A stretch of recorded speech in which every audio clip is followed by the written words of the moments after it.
అండి అందరూ ఎలా ఉన్నారు? బాగున్నారా? నేను మొన్న పన్నీరు తయారు చేశాను గదండీ! ఇంట్లో పాలు ఇరగ్గొట్టేసి చేశాను గదా! ఆ పన్నీర్ అనమాట. ఇప్పుడు ఈరోజు వచ్చేసి నేను పాల పన్నీర్ వండుతున్నా. పాలకూరతో పన్నీర్ చేస్తున్నా. ఇది చిన్న చిన్న ముక్కలుగా కట్ చేసుకున్నా అండి. చాలా సాఫ్ట్‌గా చాలా బావుంది. కొద్దిగా పెద్ద సైజు ముక్కలంటే బావుండు. మనం బయట కొనుక్కునేది చిన్న ముక్కలుగా కట్ చేసుకున్న రబ్బర్‌లాగా మనకు చితికిపోదు గదా! అలా ఆ ఉద్దేశంతో కట్ చేశాను. కానీ చాలా సాఫ్ట్‌గా ఉందండి. మనం కొనుక్కునేది ఏమైతే గట్టిగా రబ్బర్‌గా ఉంటది. మనం చిన్న ముక్కలు కట్ చేసినా మనకి చితికిపోదు కొన్నికన్నయితే. సరే చూద్దాం ఎలా ఉంటుందో అని చెప్పేసి చిన్న చిన్న పీసెస్‌లా కట్ చేసుకుని దానికోసం ఒక పెద్ద సైజు ఉల్లిపాయ కట్ చేసుకున్నా. ఒక చిన్న సైజు ఉల్లిపాయ ఉడికించుకుందాం అని చెప్పేసి పాలకూర ఒక కట్ట అండి. అది ఆకులకు అది కాడలు లావుగుంటాయి కదా! కాడలు తీసేసుకొని ఆకులు ఒక్కటే కట్ చేసుకోకుండా ఆకులతో సహా ఉడికించుకుందాము. ఉడికించుకుంటే ఏమైద్దంటే మనకు ఆ పాలకూర అనేది స్మెల్ లేకుండా బావుంటుంది. అందులో కొద్దిగా ఆయిలేసి పాలకూర శుభ్రంగా కడిగిన పాలకూర, ఉల్లిపాయ, పచ్చిమిర్చి, కొంచెం జీలకర్ర, బాదం పప్పు, జీడిపప్పు, అదేంటి అల్లం ముక్క, చిన్న అల్లం ముక్క, పసుపు, ఉప్పు ఏసేసుకొని ఒక్క చుక్క వాటరేసుకుందామండి. లేదు మనం వాటర్‌లో కడిగి ఆరబెట్టుకున్నదైతే ఒక చుక్క వాటరేసుకోవాలి. ఇది వాటర్‌లోంచి తీసినాం కాబట్టి పర్వాలేదు వాటర్ అక్కర్లేదు. ఎందుకంటే ఆ వాటర్ ఎళ్తది. చక్కగా ఒక నిమిషం పాటు ఉడికించుకుందాము. ఉడికిన పాలకూరను మిక్సీ పట్టేసుకుంటే మనకు ఆ స్మెల్ అనేది లేకుండా ఉంటదండి. లేదంటే సన్నగా కట్ చేసుకొని మీరు కర్రీ చేసుకున్నాక కర్రీ అంతా దగ్గరికొస్తున్నప్పుడు పీసెస్ మనం కొత్తిమీర ఎలా యేసుకుంటామో అలా యేసుకున్నా బానే ఉంటుంది. కాకపోతే మనకు ఆ పాలకూర స్మెల్ అనేది ఉంటది కదండీ! అట్లా కూడా కొంతమంది చేస్తారు. నేనైతే ఇట్లనే చేస్తా అండి.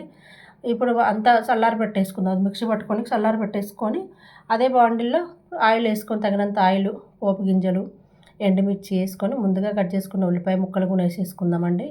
ఉల్లిపాయ ముక్కలేసేసుకొని కొంచెం లైట్‌గా పసుపేసేసుకొని చక్కగా ఏయించుకుందాం. ఇది కొద్దిగా ఏగిన తర్వాత మనం ముందుగా కట్ చేసి పెట్టుకున్న మనం తయారు చేసుకున్న పన్నీర్ ముక్కలు కూడా ఏసేసుకుందాము.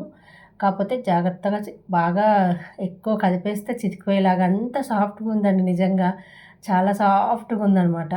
సరే మెల్లగా చేసుకొని ఇప్పుడు ముందుగా నేను మిక్సీ పట్టుకున్నా కదండీ పాలకూర అదంతా కొంచెం పల్చగా చేసుకున్నా. చిక్కగా కాకుండా కొద్దిగా మనకు ఒక పొంగొచ్చేంత వరకు ఉడికే లోపల మనకు గట్టి పడతది కదా! అని చెప్పేసి కొంచెం పల్చగా చేసుకొని అందులో మాకు చపాతీ చేస్తున్నా కదా! దాంట్లోకి బావుంటుందని కొంచెం అయితే నేను పల్చగా చేశాను.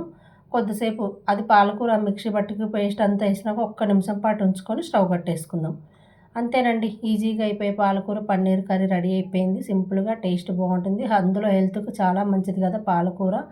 ఇప్పుడు ఈరోజైతే నేను పుల్కాలు చేశానండి. అంటే చపాతీ మా అబ్బాయికేమో ఆయిల్ లేకుండా తినడు వాడు. అందుకని వాడి వరకైతే చపాతీ చేసుకొని మేమైతే పుల్కాలు చేసుకున్నాము. ప్లీజ్ అబ్బా నచ్చితే లైక్ చేయండి, షేర్ చేయండి, కామెంట్ చేయండి. వేడి వేడిగా చపాతీ, వేడి వేడి పాలకూర పన్నీర్ కర్రీ. ఆ ముక్క వస్తదేమో అనుకుంటే కాలుతుంది బాగా. ముక్క రావట్లేదు. అలా ఆ గ్రేవీ కూడా చాలా టేస్టీగా ఉందండి. కారము పచ్చిమిర్చి కారం వేసాం కదా! చక్కగా చాలా బావుంది. అల్లము, జీలకర్ర అన్నీ ఏసి రుబ్బి పెట్టేసాం కదా! జీడిపప్పు ముక్కలు అక్కడక్కడ తగులుతూ ఉంది. పన్నీర్ మాత్రం బాగా చితికిపోతదేమో అని భయమేసింది గానీ ఏం అవ్వలేదండి. చాలా బావుంది. పన్నీర్ కూడా సూపరుంది. కానీ ఇప్పటి నుంచి కొనుక్కోకుండా మన ఇంట్లో ఇలా తయారు చేసుకొని చేసుకుంటే బావుందనిపిస్తుంది. ప్లీజ్ అబ్బా నచ్చితే ఒక చిన్న లైక్